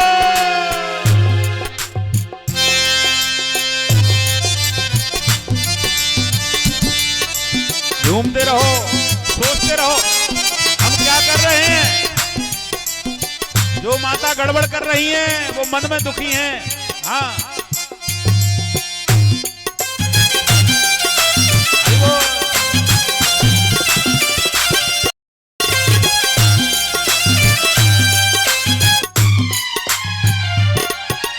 जीवन का आधार है सच्ची भक्ति कर ले। जीवन का आधार है सच्ची भक्ति कर ले। भैया, मैंने अभी एक शिष्य से कहा, गुरुजी छोटा घर है, मंदिर नहीं है। मनुष्य तो मंदिर है। जो मूर्ति पत्थर की तूने बनाई हो, तुझे भगवान ने बनाया, तो मनुष्य की सेवा कर, यही तो भगवान है। धूप बत्ती नहीं छोड़, अगरबत्ती नहीं छोड़, घी नहीं है छोड़, केला नहीं है छोड़, पेड़ा नहीं है छोड़, बर्फी नहीं है छोड़ दे।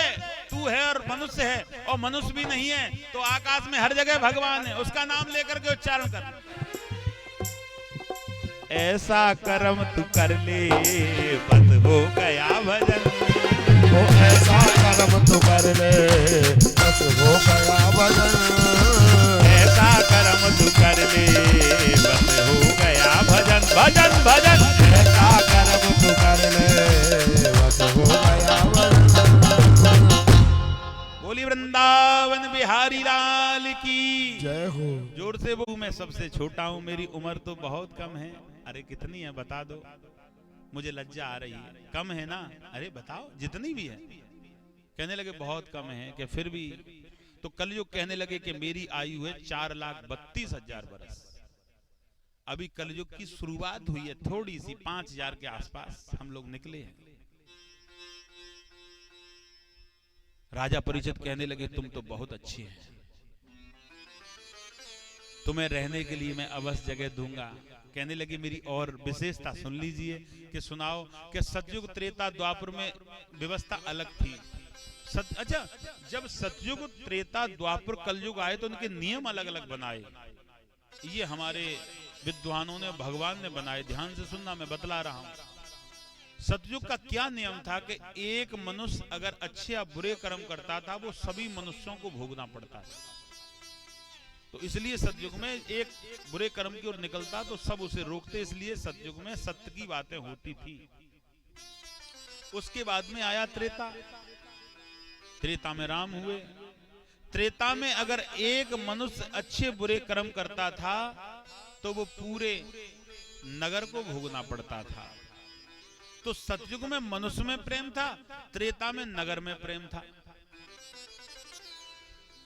अब द्वापर आया तो द्वापर में एक मनुष्य अच्छे बुरे कर्म करता था तो वो पूरे परिवार को भोगना पड़ता था।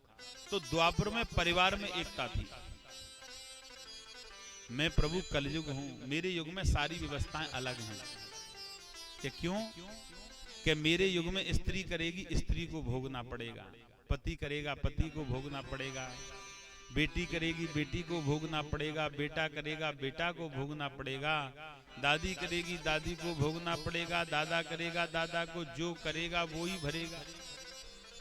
राजा परीक्षित कहने लगे तुम तो बहुत अच्छे हैं, तुम्हें रहने के लिए जरूर जगह दूंगा। कहने लगे मेरी और विशेषता सुन लो। कि क्या? कि सतयुग त्रेता द्वापर में क्या सिस्टम था भगवान से मिलने का और मेरे युग में क्या है। कि क्या?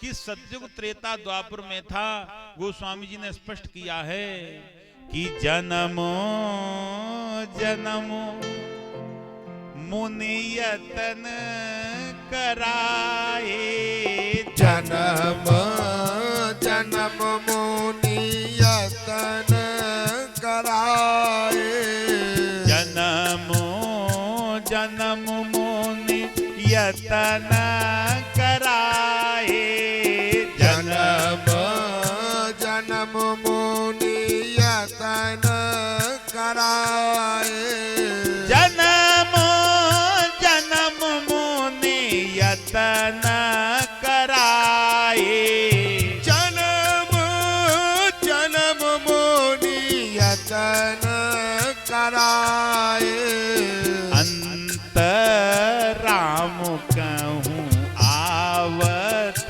नाए, अंत राम कहूँ आवत नाए, श्री राम जय जय जय राम, श्री राम जय जय राम, श्री राम जय जय राम, श्री राम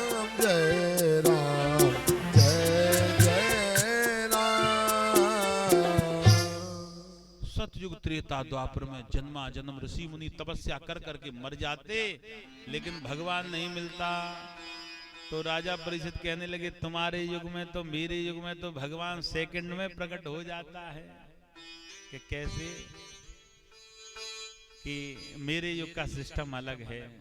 कि कौन सा सिस्टम तुम्हारा अलग है? कि अगर व्यक्ति अपने तन और भावना से हो कुछ नहीं, प्रभु का नाम ले दे। अभी उसको मैं बार बार रिपीट भी करे जा रहा हूं, वो भी आ रहा है और बोल रहे हैं कि कलयुग केवल नाम नाम, बात खत्म हो गई। और सुमिर सुमिर नर उतने पार। मेरे युग में दो बातों में भगवान मिल जाता है, लेकिन भगवान का नाम जपने वाला चतुर नहीं होगा। कई चतुर कैसे होते हैं? अभी एक चतुर मुझे मिला था, गणेश जी के मंदिर में चिल्ला रहा था जय गणेश जय गणेश जय गणेश देवा। चप्पल की तरफ मुंह करके कहने लगा तू पे पड़े पान फूल, तू पे चढ़े मेवा। ऐसे चप्पल की तरफ, एक तरफ मंदिर में। दुविधा में दो गई माया मिली न राम। जिस भगवान की दृष्टि और जिस भगवान की भक्ति और जिस भगवान के प्रवचन में मेरा मन दूसरी जगह चला जाए, वो भक्ति उसी समय छीण हो जाती है। क्योंकि अमृत में रह करके हम सादा जल की ओर भाग रहे हैं। ये कथा अमृत है। हम लोग अमृत को सुनकर के सादा जल की ओर भाग जाते हैं। कथा को छोड़ करके मन मुझे दूसरी जगह भगा रहा है, तो मेरी कहीं ना कहीं भक्ति में गड़बड़ी है। जो मेरा मन मुझे जहां टिकने नहीं दे रहा, और जिसका मन भक्ति से टिक जाए, उससे बड़ा भक्त संसार में कोई नहीं है। बोली वृंदावन बिहारी लाल। मन को रोकना ही सबसे बड़ी भागवत सुनने की गति है। मन को रोकना ही सबसे बड़ी शक्ति है भागवत की। ये हमें विशेष ध्यान रखना होगा। हम लोग कथा से अभी बंधे नहीं है, इसलिए एक कथा मेरे मन में आ रही है, ध्यान से सुनना, ध्यान की आवश्यकता है। बस समय भी आपका पहुंचा ही चला जा रहा है कथा की ओर, और 10-5 मिनट इधर उधर चलता रहता है। हमारा मन अभी कथा से, जीवन से जुड़ा नहीं है। एक कथा मेरे मन में आ रही है, कथा तो छोटी सी है लेकिन ज्ञान बहुत बड़ा है। एक नगर में एक व्यक्ति था, मेहनत करने वाला। वो व्यक्ति जाति से कौन था? धोबी। अब वो व्यक्ति जाति से धोबी था, उसके पास में 10 गधे थे। वो गधों को ले जाए बाजार में और ईंटा ढो करके अपने घर का पालन करे, और शाम को आए गधे को अपने अपने खूंटों से बांधे और भोजन डाल करके अपना मस्त सो जाए। एक बार वो 10 गधों को लेकर के आया तो एक गधे की रस्सी टूट गई, तो 9 गधे तो उसने बांध दिए, एक गधे के कान पकड़ करके खड़ा है। उसी रास्ते से एक महात्मा जी गुजर रहे हैं। महात्मा जी कहने लगे, भैया गधे वाले, इस कान को पकड़ के क्यों खड़ा है, इसको बांध दे। कि महाराज जी इसकी रस्सी टूट गई है, अगर मैं छोड़ूंगा तो भाग जाएगा, अब रस्सी हो तो इसे बांध दूं। महात्मा जी कहने लगे, बिना रस्सी के बांध दो। धोबी कहने लगा, क्या पागल है महात्मा, बिना रस्सी के गधा कैसे बंधेगा? कहने लगे, बाबा जी बिना रस्सी के कैसे? कि हम बताएंगे कि कैसे, कि रस्सी को कैसे बांधते हैं, ऐसे बिना रस्सी के बांध दीजिए। कि मैं तो रस्सी को गले में डालता हूं, फिर गांठ लगाता हूं, फिर ले जाकर के खूंटे से गांठी लगाता हूं, ऐसे ही बांधो बिना रस्सी के, बंध जाएगा। कि हाँ। उसने बिना रस्सी के गले में हाथ डाला, गधे के ऐसे ही दिखाने के लिए गधे को रस्सी में गांठ लगाई, फिर ले गया, फिर खूंटा था बिना रस्सी के ऐसे ही, और छोड़ दो। जब छोड़ा तो गधा बंध गया। धोबी कहने लगा, महात्मा तो बड़ा होशियार है, बिना रस्सी के गधा बांध दिया। और महात्मा जी इतना बात कह के अपनी कुटिया चले गए। अगले दिन उसने 9 गधे को खोला, जब उसको डंडी मार के भगाने लगा, वो भागता ही नहीं है, घंटों हो गए। कहने लगे, महात्मा ने कोई चक्कर चला दिया।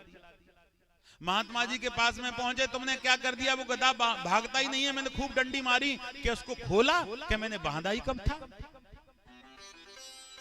मैंने उसको बांधा ही कब था, कि खोलो, कि बांधा ही नहीं, कि नहीं बांधा है, खोलिए, कि चलो, कि जैसे बांधा था वैसे ही खोलिए, कि बिना रस्सी के, कि हाँ।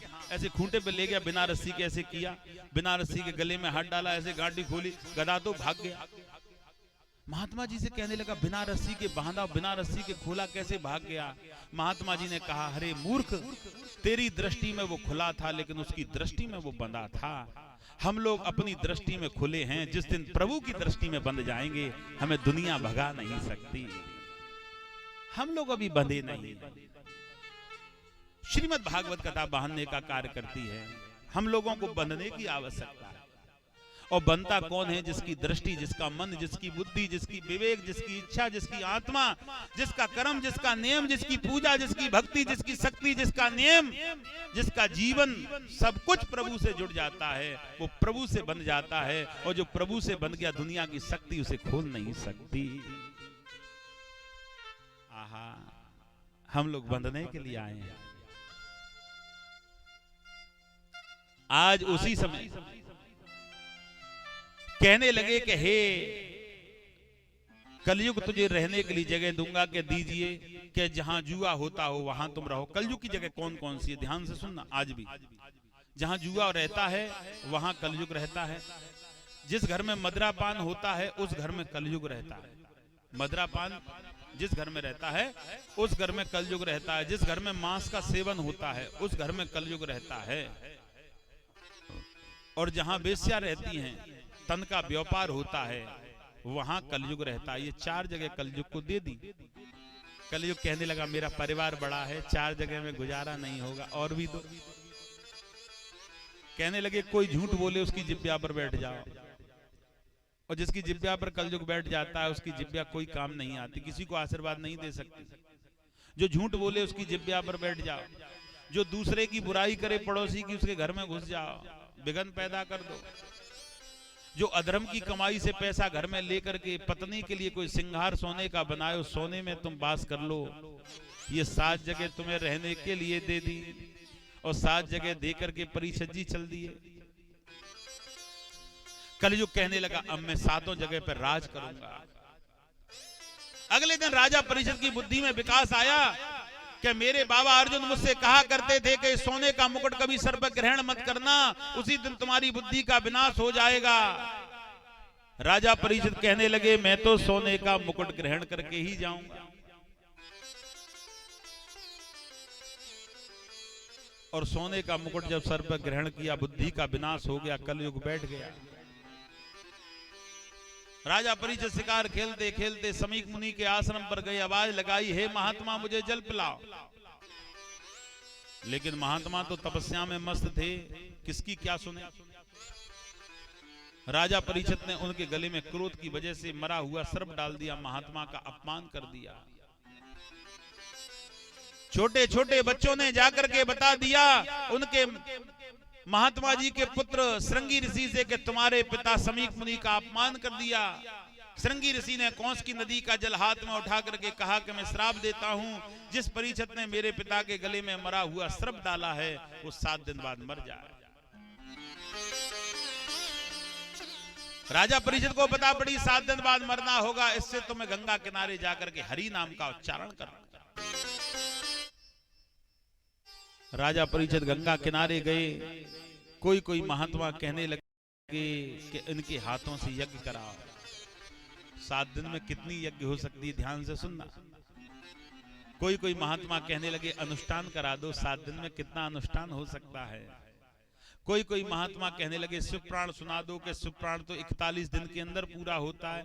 आजकल लोग बाग 7 दिन में शिवपुराण कर देते हैं। 7 दिन में शिवपुराण करने वाला कोई लाभ नहीं देता। 41 दिन का होता है शिवपुराण, या कलयुग में उसे 31 दिन का कर लो, या 21 दिन का कर लो, या 11 दिन का कर लो, इससे कम नहीं करना चाहिए शिवपुराण। दिन है केवल 7। देवी भागवत सुना दो, 9 दिन के अंदर पूरी होगी, दिन है 7। अरे रामचरितमानस की कथा सुना दो, रामचरितमानस की कथा 9 दिन के अंदर होती है और दिन है 7। संतों का भाव था किसी भी प्रकार से श्रीमद् भागवत कथा हो जाए। एक संत छुप करके बोले मैं कह दूं 7 दिन की व्यवस्था का कार्य कि हाँ, कि इनको श्रीमद् भागवत की कथा सुना दो। संत जोर जोर से नाचने लगे। श्रीमद् भागवत कथा जब राजा परीक्षित सुनेंगे तो हम लोगों का भी कल्याण हो जाएगा। लेकिन कथा सुनाने वाले एक ही वक्ता थे, उनको लेकर के आओ। संत लोग पहुंचे, व्यास जी से कहा कि तुम चलो और श्रीमद् भागवत की कथा सुनाओ। व्यास जी प्रसन्न हो गए, मैं संतों को भागवत सुनाऊंगा। प्रसन्न होकर के चल दिए, लेकिन 2 कदम चले, पूछने लगे इसमें मुख्य जजमान कौन है जो परीक्षित और जो मुख्य जजमान बन के बैठेगा। चुपचाप कहने लगे परीक्षित है। कौन सा परीक्षित? जिसने संत का अपमान किया कि हाँ, कि उसको मैं कथा नहीं सुनाऊंगा। वापस हो गए, मैं जा ही नहीं रहा। जिसने संत का अपमान कर दिया मुझे उसे कथा नहीं सुनानी। संत लोग दुखी होकर के आ गए। नारद जी कहने लगे क्या बात है कि व्यास जी ने मना कर दिया कि तुम तैयारी करो, मैं व्यास जी को लेकर के आ रहा हूं। नारद जी पहुंचे, व्यास जी से ये नहीं कहा कि कथा सुनाने चलो। व्यास जी से बोले कि प्रभु मैं आपसे कुछ पूछना चाहता हूं, तुम तो ज्ञानी हो, के बताइए। कि एक जंगल में 2 मित्र घूम रहे हैं और एक मित्र का पैर फिसल गया और वो मित्र कुएं में गिर पड़ा और दूसरा मित्र उसे छोड़ के भाग आए और वो कुएं में मर जाए तो उसका पाप किसको लगेगा कि जो छोड़ करके भागा है। नारद जी कहने लगे तो कोई बात नहीं, कथा सुनाने वाला तो कोई और नहीं है, एक केवल आप हो और आप भी मना कर रहे हैं। राजा परीक्षित को नरक मिलेगा और नरक मिलेगा तो आपको भी नरक में जाना पड़ेगा क्योंकि आपने कथा की मना कर दिया। तो व्यास जी कथा सुनाने के लिए आगे आगे चल दिए। बोली व्यास भगवान की जय हो। और व्यास की गद्दी बना दी। अब मैं सुखदेव जी की कथा कहने के बाद में यहीं विराम दूंगा। थोड़ी देर बाद थोड़ा सुखदेव जी की कथा की ओर जाओ आप लोग, बहुत ध्यान की बात है। सुखदेव जी कहां से आए और कौन थे? हाँ, और ये श्रीमद् भागवत कथा सबसे पहले राजा परीक्षित ने भी सुनी कि इससे पहले किसी और ने भी सुनी? ये भी महत्व है इसका। एक बार भगवान श्री कृष्ण और राधा बातें कर रहे थे तो राधा ने कृष्ण से कहा कि तुमसे एक मुझे पुत्र चाहिए। भगवान कहने लगे नहीं, मेरा प्रेम का रिश्ता है, पुत्र की आवश्यकता नहीं, नहीं चाहिए। भगवान कहने लगे इस शरीर से नहीं। तो भगवान श्री कृष्ण ने क्या किया, राधा और कृष्ण ने पक्षी का रूप धारण किया। पक्षी का रूप धारण करके और आज एक तोता और तोतनी बनकर के एक पर्वत पर पहुंचे, वहां एक अंडे को जन्म दिया और अंडे को जन्म देकर के वो वापस भाग आए। वो अंडा वहीं पड़ा रहा। सुखदेव जी का विषय। एक बार माता पार्वती ने शिवजी से प्रश्न कर दिया कि प्रभु संसार कहता है कि अमर कथा, के हाँ मुझे भी अमर कथा सुननी है, कि चलिए। शिवजी ने 3 बार ताली बजाई और कही कि पशु पक्षी सभी यहां से भाग जाएं। पशु पक्षी मनुष्य सब भाग गए, लेकिन वो अंडा ना बोल सकता ना चल सकता, वो अंडा वहीं पड़ा रहा। शिवजी ने माता पार्वती से कहा मैं कथा सुनाने के लिए जा रहा हूं कि हाँ, लेकिन मेरे 2 काम करने होंगे। कि क्या, कि कथा सुनते सुनते तुम सो मत जाना, क्योंकि माता की आदत होती बातें करते करते निंद्रा में चली जाती है। और दूसरा हूं करना है, जिससे मुझे पता पड़े तुम कथा सुन रही हैं, क्योंकि महादेव जी नेत्र बंद करके कथा सुनाते हैं। ये ठीक है। महादेव जी ने कथा सुनाना शुरू किया। कुछ क्षण मात्र की कथा माता पार्वती ने सुनी। माता को आ गई नींद। अंडा फूटा, बच्चा निकला और बच्चे ने क्या देखा कि हूं की आवाज आ रही है और बच्चा भी हूं करने लगा। महादेव जी मदमस्त होकर के कथा सुनाने लगे कि पार्वती बड़े भाव से कथा सुन रही है, लेकिन बच्चा हूं कर रहा है। कथा समापन हो गई, बच्चा फिर भी हूं कर रहा है। शंकर जी कहने लगे माता इतनी पार्वती मगन हो गई कि हूं करना बंद ही नहीं कर रही। जब नेत्रों को खोल करके देखा तो बच्चा हूं कर रहा। शंकर जी को क्रोध आया, इसने मेरी आज्ञा नहीं मानी। माता पार्वती को जगाया। माता कहने लगी मैं तो सो गई। शिवजी त्रिशूल को हाथ में लेकर के बच्चे के पीछे भागने लगे। बच्चा व्यास रानी के मुख के द्वारा गर्भ में जाकर के बैठ गया। शिवजी त्रिशूल को हाथ में लेकर के दौड़ते दौड़ते व्यास जी के घर पहुंचे और व्यास जी से कहने लगे अमर कथा सुनने वाला चोर तेरे घर में है, मैं उसे मार डालूंगा। व्यास जी कहने लगे भोले जी नाराज न हो तो एक बात कहूं कि क्या, कि तुम रहे भोले के भोले। कि क्यों? कि तुम वास्तव में ही भोले हो, नाम के भोले नहीं हो, वैसे भी भोले हो। कि क्यों? कि पशु पक्षी मनुष्य जीव जंतु जिसने अमर कथा सुन ली उसको तो आप भी नहीं मार सकते। महादेव जी कहने लगे हाँ वो तो अमर हो, हम तो भूल ही गए। महादेव जी कैलाश पर्वत के लिए चले गए। देवताओं को पता चली अमर कथा सुनने वाला व्यास रानी के गर्भ में बैठा है, उससे कहो आए और हमें कथा सुना। देवता लोग खड़े हो गए, व्यास रानी से निवेदन करने लगे, आकाश से निवेदन करने लगे, गर्भ में आवाज लगाने लगे बालक तुम बाहर निकलो और हमें अमर कथा सुना। आकाशवाणी हुई सब देवता अपने घर जाओ, अभी बालक माता के गर्भ से बाहर नहीं आएगा। कि क्यों? कि जब गर्भ से निकलने का समय आएगा तो सब संतों को कथा सुनाएगा। इतना महत्व है व्यास जी का। व्यास सेवा भगवान सेवा होती है। हर की कथा सुनाने वाले की सेवा ईश्वर की सेवा होती है। तुम जाओ। जब वो चले गए, लेकिन उसके बाद में जब राजा परिचय, ये श्रीमद् भागवत कथा माता पार्वती ने पहले सुन ली थी शिव जी के द्वारा।